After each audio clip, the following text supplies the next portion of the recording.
Dear audience, welcome to the virtual edition of South by Southwest 2021.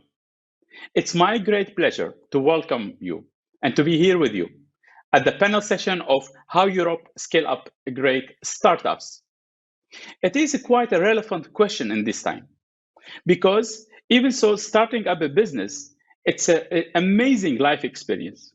But to create real impact on people's life, on job creation, economic growth, but also on meeting the Green Deal goals. It's all about scaling. Today, we would like to give you more insights from one of the most ambitious programs of the European Union, which turns crazy ideas into successful businesses. The European Innovation Council support high risk, high impact innovation. One question is how to scale up these businesses and which kind of tips and tricks can we get from the European Innovation Council. My name is Youssef. As a founder and CEO of LG Sonic, I had about 10 years back a crazy idea of using ultrasound and big data to control the algae in the drinking water reservoirs. It was so crazy that nobody believed in it except the European Union.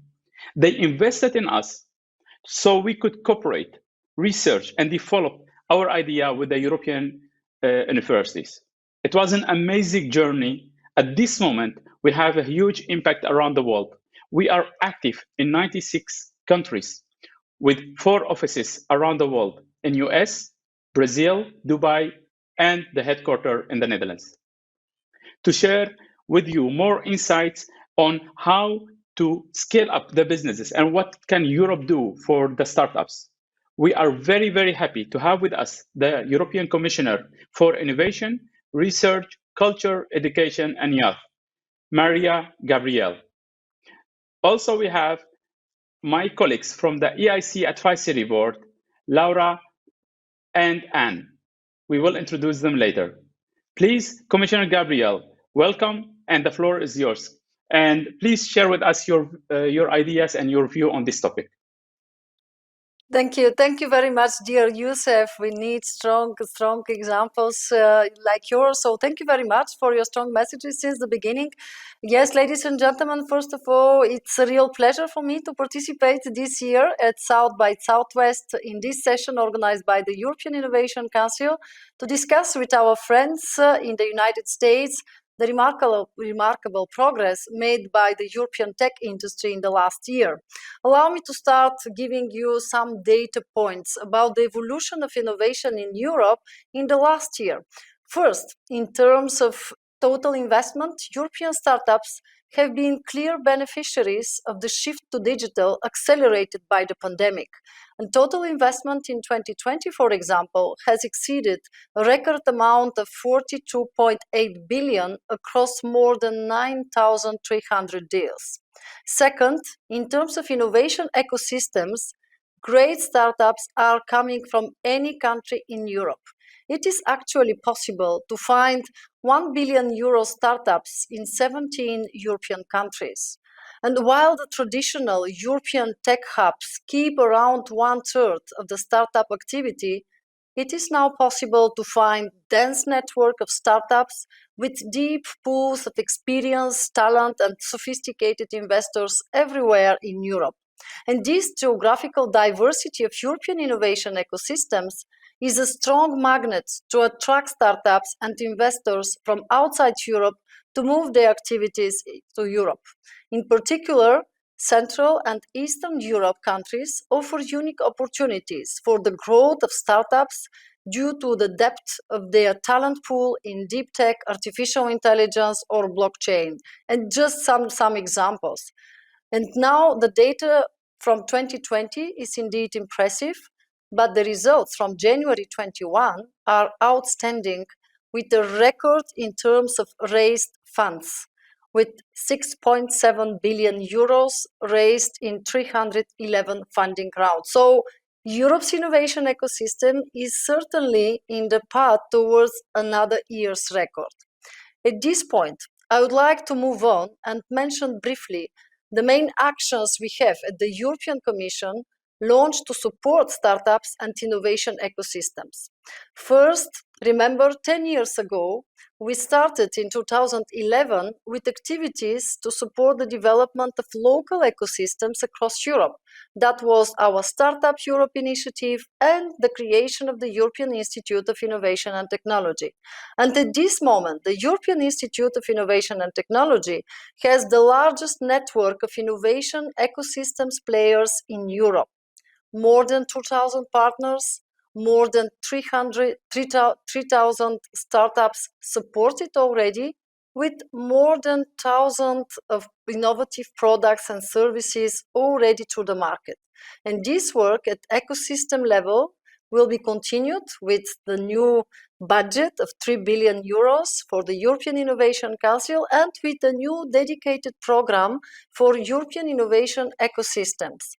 Second, we started 2 years ago providing funding directly to deep tech startups at Series A stages through the European Innovation Council pilot. And during this period, the European Innovation Council has supported over 5,700 deep tech startups.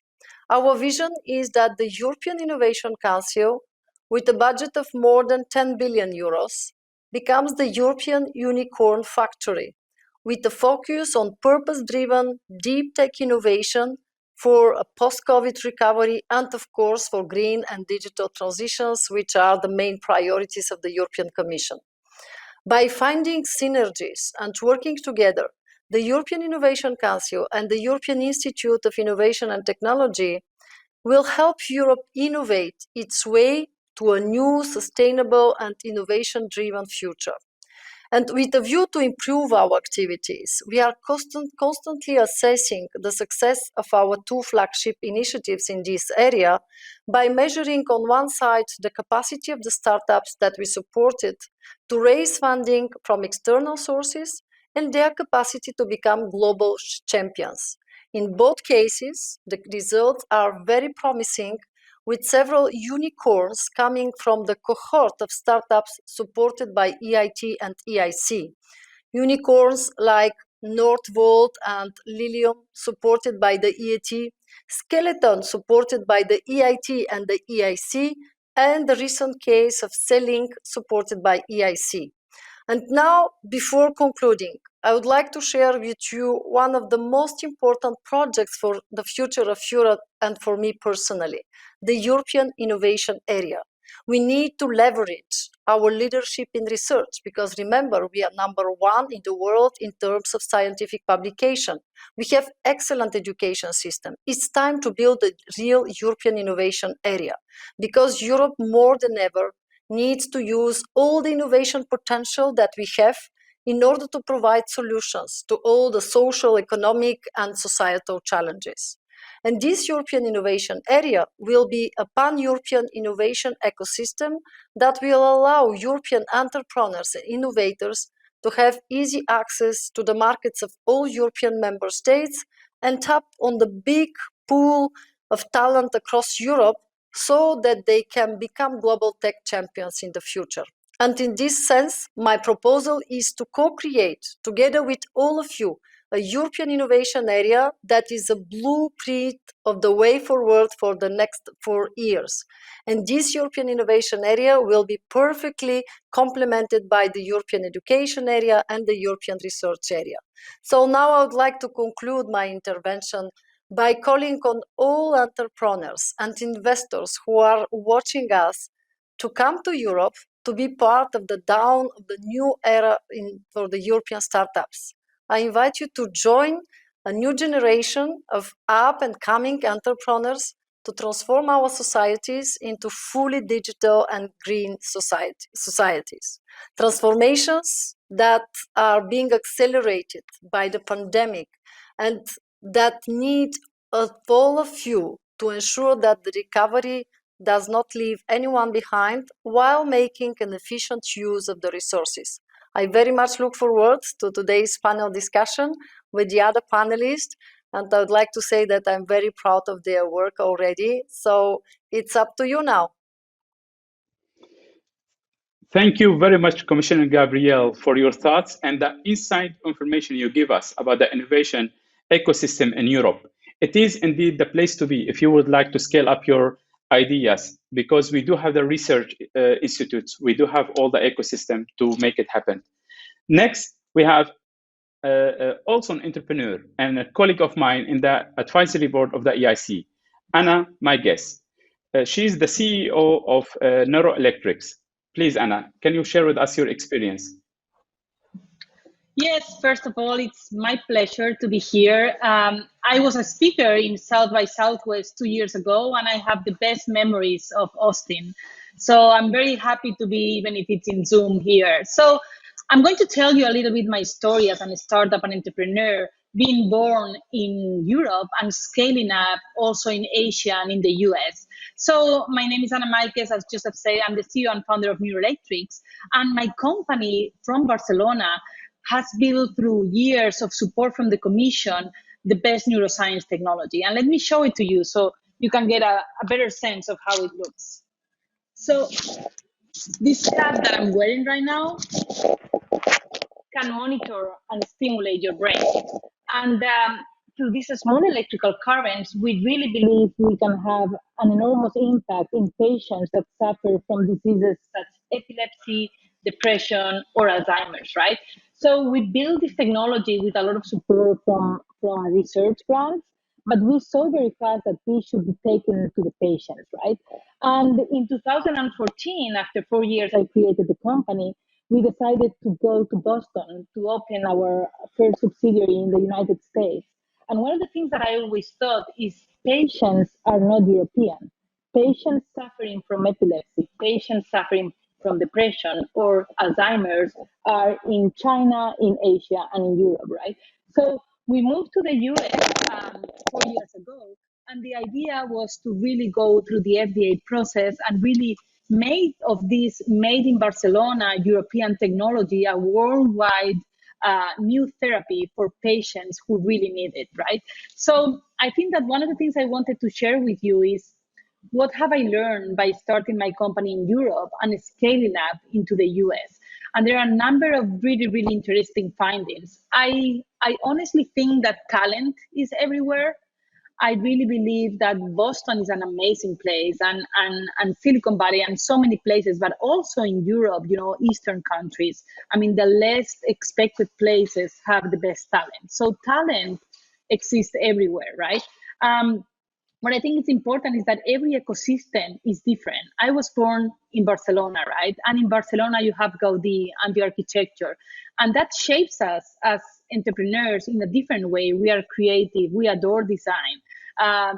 So, you know, we are Mediterranean, so we have our own way of doing things. In Boston, you know, science rules and biotech, and there is a history there of why that ecosystem grew the way it did, right? So I think that the ecosystems are very different, and moving from one ecosystem to the other, it's really beautiful.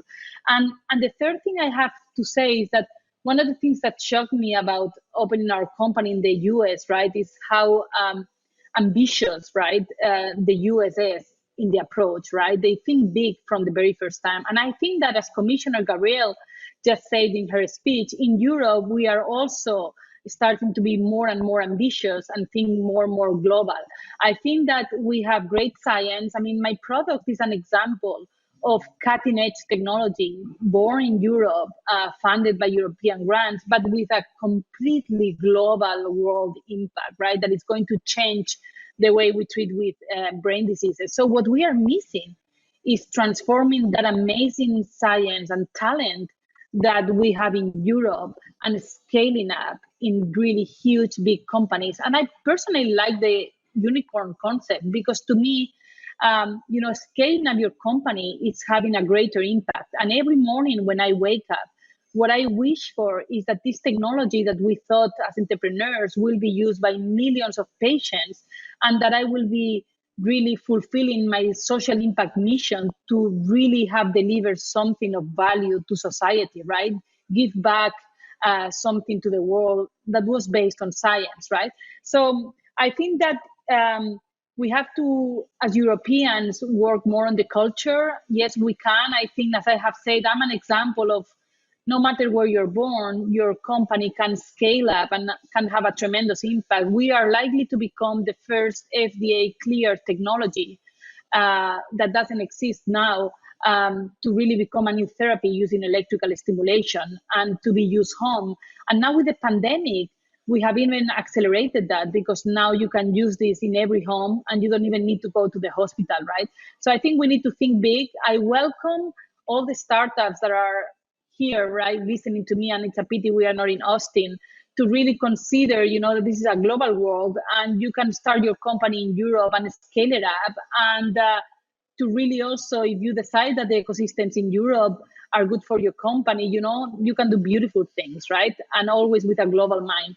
So at the European Innovation Council, I think we talk a lot about scaling up company. And I think the three things are missing to scale up companies is the culture of the entrepreneurs. So we have to show them models and references that you can grow big your companies.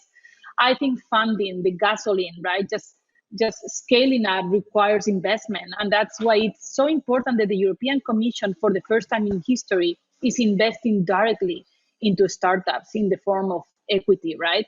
And that will also syndicate other private investors like venture capitalists to go together and really fuel and really help these startup companies to scale up, right? And I think that all together, it's a common effort. And I'm really, really happy to be here with you as an example that no matter, what you do in your daily life, you have to follow your dream. And scaling up for me as an entrepreneur is a way to fulfill my dream. So thank you. Thank you very much, Anna. It's really a great story to see how we can change these dreams into measurable action and having impacts on people's lives. But of course, to do that, we need some strong financial instruments. And speaking about financial and VCs, we have with us Laura Gonzalez Estefany, which is the CEO of the Venture City. Hello, Laura. The floor is yours. Please share with us your view. Thank you. I am so honored to be with all of you today. The same as Anna, I was as an entrepreneur back in Austin a few years ago, and I had a blast. So I'm really excited to be here with all of you today. I think that also it's worth mentioning that in this panel, we are three women against one, which is something that doesn't happen very often. So it's also a proof of how things are changing for Europeans and in Europe in terms of the gender and all the opportunities that we have in general for everyone. So as kind of like following a little bit with what Anna was saying, I'm going to tell you a little bit about my story because I think it's interesting. So I have not been an extraordinary student, sadly. I have been always very practical, and I needed to touch things and to go around and to meet people from different cultures and to travel the world. That's how I've always been. And those craziness have taught me to go places, meeting people, learning things. And that's how, after graduating from my school in Madrid, in Spain, I started and built my first company. Sadly, back then, it was back in the 1990s, the dot-com bubble burst, and so did I with the bubble. So my first lesson was clear as an entrepreneur. Oh my God, building is not as easy as it sounds. And there's so many different things that you need to learn. So since that moment, I worked for early stage companies at the time, like eBay and then Facebook. And I started in Europe. I grew up in Europe. I was helping in many markets. And then I moved to Silicon Valley. And I spent quite an extensive time in Silicon Valley working for a company and expanding Facebook all over the world. The interesting story is that when I was there, I realized something that both Maria and Anna have mentioned. Talent is universal, but opportunity is not. So I was meeting so many founders with amazing ideas from all over the US, from all over Europe, from all over Africa, and of course Asia, and many of them, because they belong to ecosystems that were not as mature, wouldn't be having the same opportunities. So I was like, what an amazing opportunity here. I want to fill this gap. And that is how I started the Venture City. It's pure European blood and mindset into the business that has been created both in the US and in Europe. Because building on what both Maria and Anna were saying, and of course Youssef, sorry, and obviously about what Youssef is saying, the intelligence and the opportunities don't have a zip code. We just need to set the right fundamentals in all those ecosystems that are thriving all over the world outside Silicon Valley or New York or Tel Aviv or other Asian markets, and help those entrepreneurs really get the specific ingredients they need to really get to the next level. And this is how I come into the venture capital world. And you may say, Laura, what a crazy move from operating a business and being a founder yourself to going into capital investing. So let me tell you why. I think that one thing that we have realized, and that where I truly believe that Europe is now leading the way, is that we need to have very specialized capital that includes not only the financial aspect of it, but all the experience of all those amazing scientists and engineers and product X specialists that can contribute to all those founders that are building the companies of tomorrow. Many of them, and the large portion of them, is European founders. So by doing this new fund that has just been recently creating, that it's called the European Innovation Council Fund, we are going to be deploying over 10 billion euro, which is roughly $12 billion, in all those amazing brains, European, and people that want to come to Europe and build their companies in European soil with European talent, so that we can really help all those businesses grow from Europe to the world. And the interesting thing of this new fund that we are working on is that we are co-investing with other venture capitalists and other investors that can somehow contribute a lot of brain power to all those amazing founders. And we're going to be also adding, and we're giving already grants so that we can also help that first ticket, that first scale that those companies needs in the first place. So if anything, I want you to keep that from the capital standpoint. Europe has now the most amazing fund that has been recently created, where a mix of scientists, bankers, specialists, and entrepreneurs are leading the way. We are not going to be leading the investments. We are the investors. Private capital is going to be leading, and we're going to just be supporting from small tickets and grants to larger tickets up to 15 million. This is something very unique that is happening at this moment in Europe, and hopefully we will help get all those pieces together of the community and the talent and the capital world together, so that you find, and so that everybody finds that Europe is one of the best places, if not the best, to build. And then from my company as the Venture City, I will be, funneling and obviously helping this amazing fund to really take the best decisions and to really support all those amazing founders and more women. Please, we really need to get more women on board so that we can really shape the next 10 years of Europe that are going to be, no question, amazing. Thank you very much, Laura, for this insight. So we understand, we do have funds in Europe, we do have research, we do have the talents, we need more female entrepreneurs. But to go back to the Commissioner Gabriel, you mentioned about the European Innovation Area.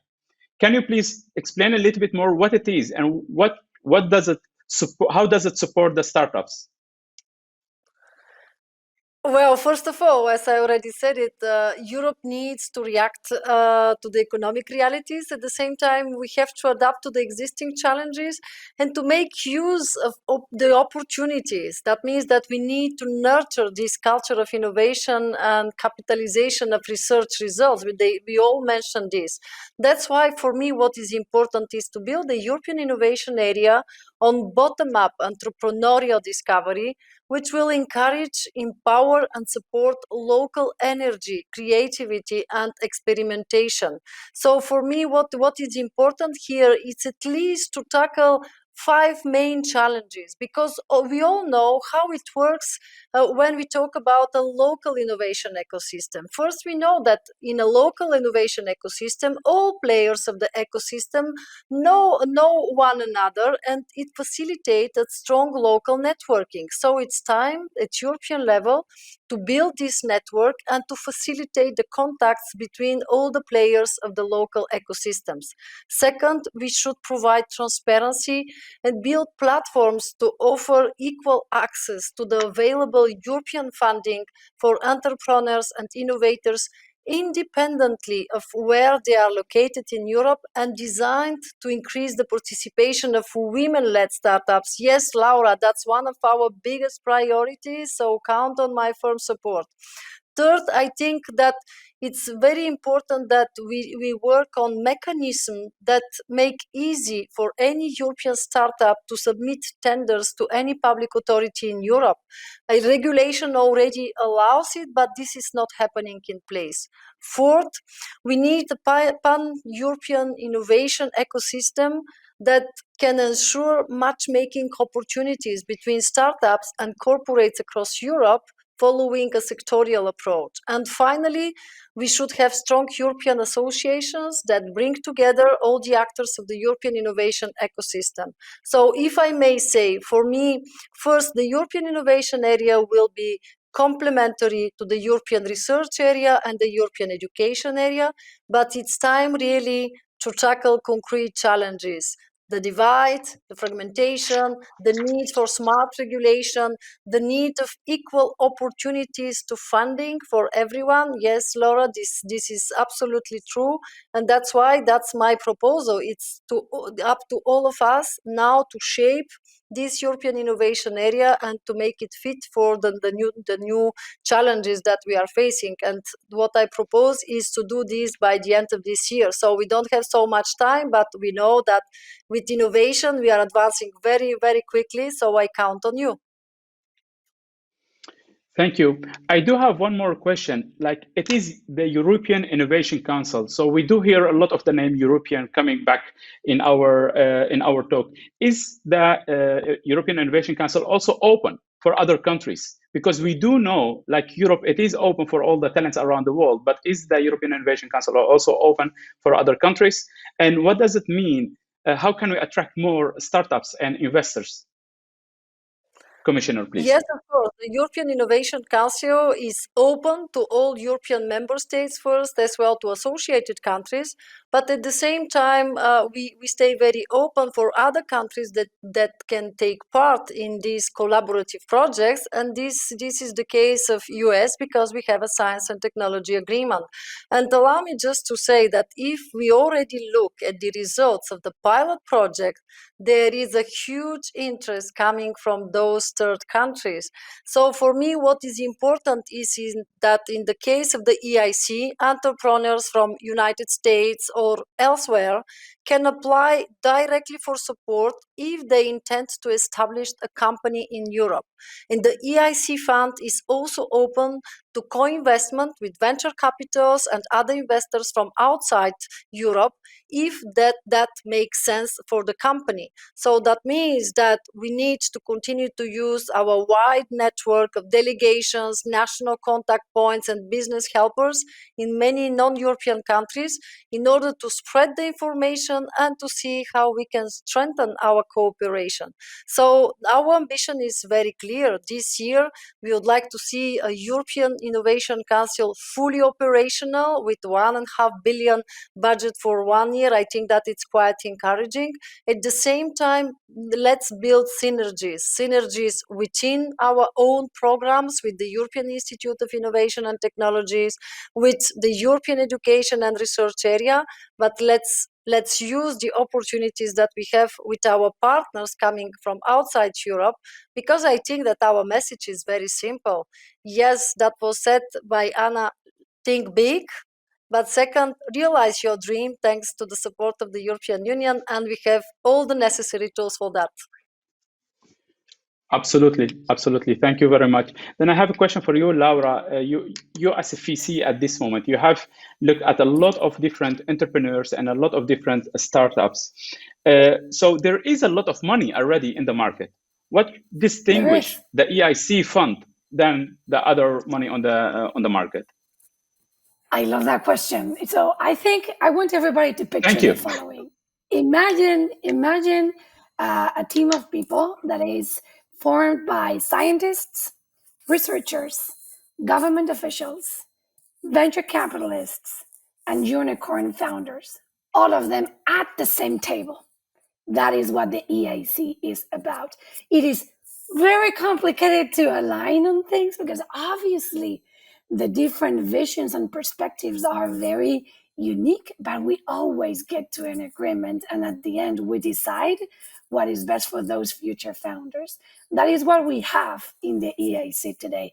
There's people with the largest and the highest prices in science, with the biggest recognitions as business people, and with the founders that are just building the next big thing all together. And honestly, I am 44. I've never seen that in my entire life in any other of the regions that I have been working on or in the other boards that I've been serving. So I am very thrilled to say Europe is evolving. It's taken giant leaps in a very short time. It's not only the fund that for the first time in our history, we are investing directly, led by other private capital investors, is also the DNA of all those amazing members of the IC of the board that are all coming from so many different perspectives. And what's more important, all of them have international experience, which makes it even more interesting because they're not only thinking about why it's important for Europe, they're also thinking about what can we do from Europe to the world, which I think is very remarkable and different and fun. Yes. So in the EIC, we do have also the corporate day. So it's making our funds a smart money because we do connect the end user, the corporates, together with the companies we are investing in. How important is that for the startups, Laura? I think one of the keys that founders ask you when they're choosing the right investors or the right companions for their adventure is, how can you help me? And I think this is a very honest question that we should do ourselves. How can I contribute to that founder, to that next big thing? One of the things that historically it's been complicated is to align the mindset of a corporate to work with the mindset of a founder, because the founders don't have time and the corporate sometimes seems to have a lot of time, or at least longer periods in order to take decisions. So what is very interesting that is happening right now is that because of the pandemic, sadly, but at the same time because of the evolution that the industry was already having, founders really want to pilot their different innovations with those that already have the distribution channels that are most likely, most of the times, the corporates. And that language that used to be very complicated is now getting into a very easy way to work together. We are seeing the most amazing corporates all over Europe, and I'm talking about Bosch, Siemens, BMW, Porsche, and so many others in all the different industries, in the automotive industry, in the science industry, pharmas, obviously, also in energy, such as your company. All of these amazing companies that are building all these programs so that they can definitely work together with all those founders and all those startups that are kind of like building the next big thing. So it is a match made in heaven, as they say, but it's been a complicated relationship over time, but now is going into the right direction. And I think that we're going to be celebrating big successes in the next few months to come. Thank you, Laura. Anna, you have been in a startup in Europe and you expanded your business in the US. Can you tell us what was the differences between the two continents, and which kind of obstacles did you had in Europe which you find it easy solved in US?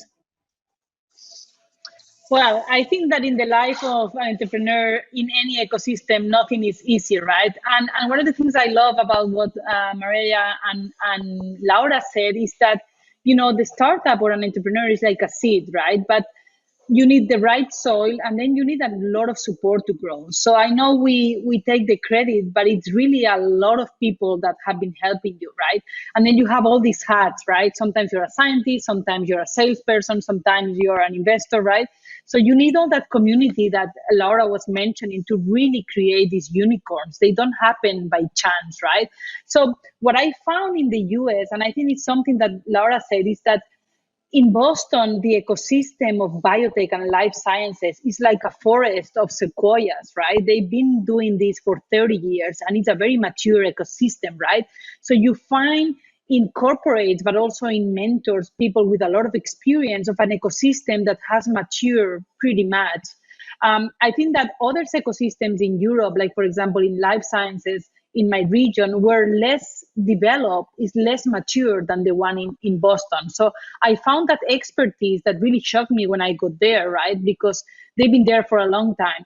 I also think that the culture shocked me. I mean, how global and how big and how fast they grow. I mean, that's something that really impressed me, that you can go to grow a company so fast, when in Europe, and maybe the tradition, it was to grow, in a very family and organic kind of, 100-year companies, right? And now the world has changed.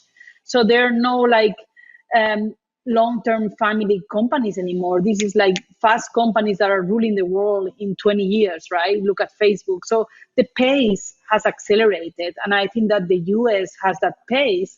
And I think that in Europe, the entrepreneurs, the Eastern countries, the young generations, they have that pace. So I think there is really hope and great opportunities, but we need to give these entrepreneurs, the fuel, the soil, and the conditions to grow as well as sequoia forest in different ecosystems, right?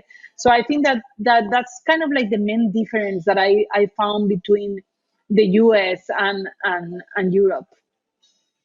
Yeah, we do know that the EIC selection procedure is very, very challenging. Which kind of tips can you give the entrepreneurs to submit the proposal?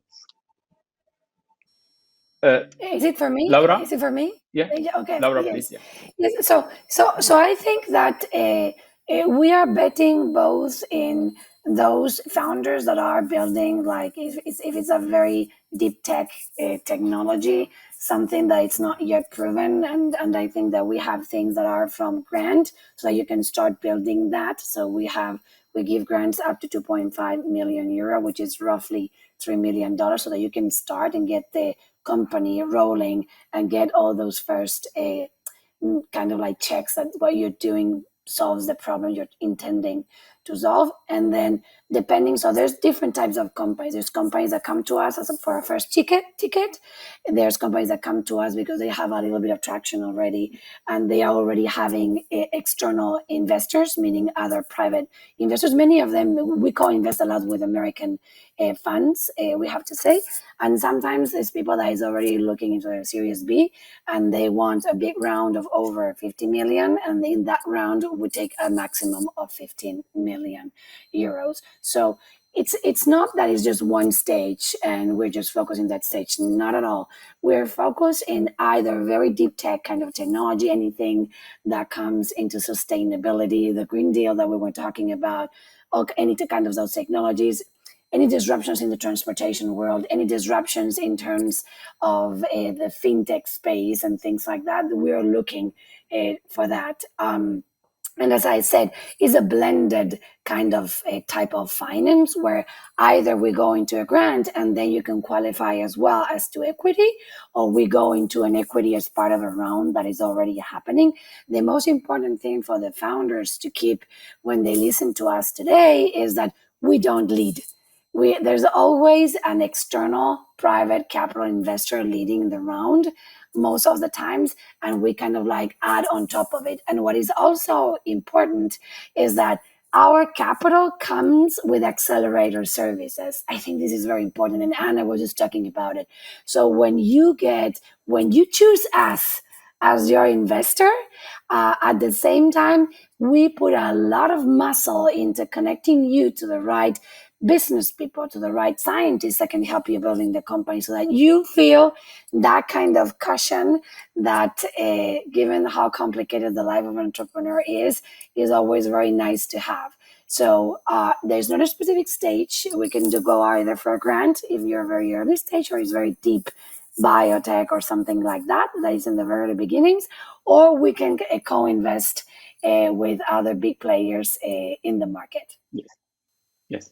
On top of that, of course, we do offer also the coaching and the mentoring and a huge network, which we will share with the entrepreneurs, which will be part of the EIC innovation program. So, Commissioner Gabriel, you have heard now a bit of the discussion from a financier and an entrepreneur.